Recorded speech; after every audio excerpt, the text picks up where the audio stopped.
অপেক্ষা মাত্র আর কয়েক ঘন্টার, আর তারপরে বিদায় নেবে 2023।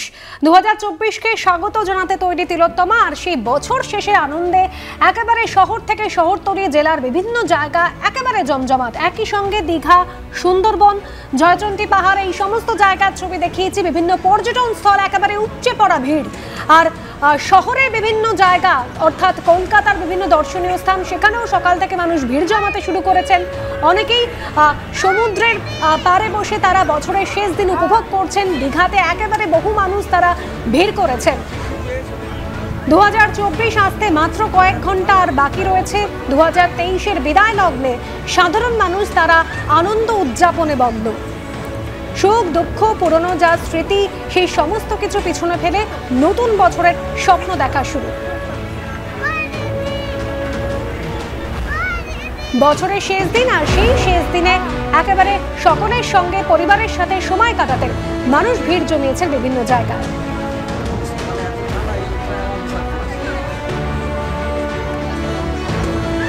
নতুন বছরেই কলকাতা পুলিশের আওতায় আসতে চলেছে ভাঙড়। জানুয়ারি প্রথম সপ্তাহে কলকাতা পুলিশের আওতায় আসছে ভাঙড়। মুখ্যমন্ত্রীর নির্দেশের পর যাবতীয় প্রক্রিয়া সম্পন্ন করেছে লালবাজার বলে জানা যাচ্ছে। নতুন বছরের শুরুতেই কলকাতা পুলিশের আওতায় আসতে চলেছে ভাঙড়। মুখ্যমন্ত্রীর নির্দেশের পর অবশেষে এই প্রক্রিয়া সম্পন্ন হয়েছে বলে জানা যাচ্ছে। হিন্দল দে আমাদের প্রতিনিধি এই মুহূর্তে সরাসরি হয়েছে। হিন্দল, বিস্তারিত জানাও।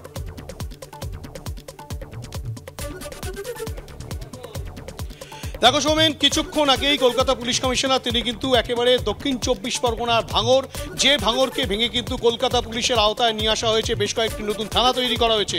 তোমাকে বলে রাখি, তোমাকে দেখাবো, ক্যামেরা পার্সন প্রীতমকে বলবো একবার সেই ছবিটা দেখাতে। ভিতরে কিন্তু কলকাতা পুলিশ কমিশনার তিনি এসেছেন। তোমাকে বলে রাখি, এই যে ভাঙড় থানা, সেই ভাঙড় থানাকে ভেঙে কিন্তু যেমন দুটো থানা তৈরি করা হয়েছে, ভাঙড় থানা এবং চন্দনেশ্বর থানা, পাশাপাশি আমরা রয়েছি কাশীপুর থানায়। সেই কাশীপুর থানা কিন্তু ভেঙে দুটো থানা তৈরি করা হচ্ছে, একটু উত্তর কাশীপুর এবং অপরটি পোলেরহাট। এবং বলে রাখা দরকার, যেহেতু কলকাতা পুলিশে ইতিমধ্যেই কাশীপুর থানা রয়েছে, নর্থ কলকাতায় স্বাভাবিকভাবেই কিন্তু উত্তর কাশীপুর থানা নতুন তৈরি করা হয়েছে। সেই উত্তর কাশীপুর থানাও কিন্তু কলকাতা পুলিশ কমিশনার তিনি কিন্তু সরেজমিনে খতিয়ে দেখার জন্য, যে আগের যে কাশীপুর থানা ছিল বারুইপুর পুলিশ জেলার আওতাধীন, সেই কাশীপুর থানায় সেখানকার আধিকারিকদের সঙ্গে এবং কলকাতা পুলিশের উচ্চপদস্থ পুলিশ কর্তাদের সঙ্গে সেখানে কিন্তু আলোচনা চলছে। তোমাকে দেখাই, তুমি দেখতে পাচ্ছ পুলিশের, কলকাতা পুলিশের কর্মীরা যেমন রয়েছেন, বারুইপুর পুলিশ জেলার পুলিশ কর্মীরা তারাও রয়েছেন, পুলিশের উচ্চপদস্থ কর্তারা তারা রয়েছেন, সিআই ভাঙড় রয়েছেন, প্রত্যেকেই কিন্তু এখানে রয়েছেন। এবং এখানে মোট 4টি থানা এই বছর শুরুতেই কিন্তু, নতুন বছরে কিন্তু নতুন 4টি থানা কলকাতা পুলিশের আওতায় আসছে। এখনো পর্যন্ত যেটা জানা যাচ্ছে যে ভাঙড় থানাকে ভেঙে দুটো থানা হচ্ছে, একটি ভাঙড় থানা এবং একটি চন্দনেশ্বর থানা, এবং কাশীপুর থানা যেটি বারুইপুর পুলিশ জেলার আওতাধীন ছিল, সেই কাশীপুর থানাকে ভেঙে কিন্তু একটি পোলেরহাট এবং একটি উত্তর কাশীপুর থানা, এই 4টি নতুন থানা শুরু হবে বছর শুরুতেই, তেমনটাই কিন্তু এখনো পর্যন্ত স্থির রয়েছে। ক্যামেরা পার্সন প্রীতমকে বলবো একবার ছবিটা দেখাতে। ঠিক কাশীপুর থানা যেখানে রয়েছে, ঠিক তার পাশেই কিন্তু নতুন একটি ভবন তৈরি করা হয়েছে, যেই ভবনও কিন্তু কলকাতা পুলিশ কমিশনার তিনি কিন্তু একবারে পরিদর্শন করবেন। এটাই সেই উত্তর কাশীপুর থানা। এই উত্তর কাশীপুর থানা কিন্তু কলকাতা পুলিশের আওতাধীন হচ্ছে। এবং সেখান থেকে বেশ খানিকটা, বেশ কয়েক কিলোমিটার দূরে গেলেই পোলেরহাট থানা রয়েছে, সেখানে কিন্তু সেটাও কিন্তু একেবারে কলকাতা পুলিশের আওতাধীন থাকবে। স্বাভাবিক, তোমাকে বলে রাখি যে এই পঞ্চায়েত নির্বাচনের দিন ঘোষণার শুরু থেকেই ভাঙড় কিন্তু দফায় দফায় উত্তপ্ত হয়েছে। একের পর এক খুনের ঘটনা, বোমাবাজির ঘটনা, গুলি চালানোর ঘটনা ঘটেছে।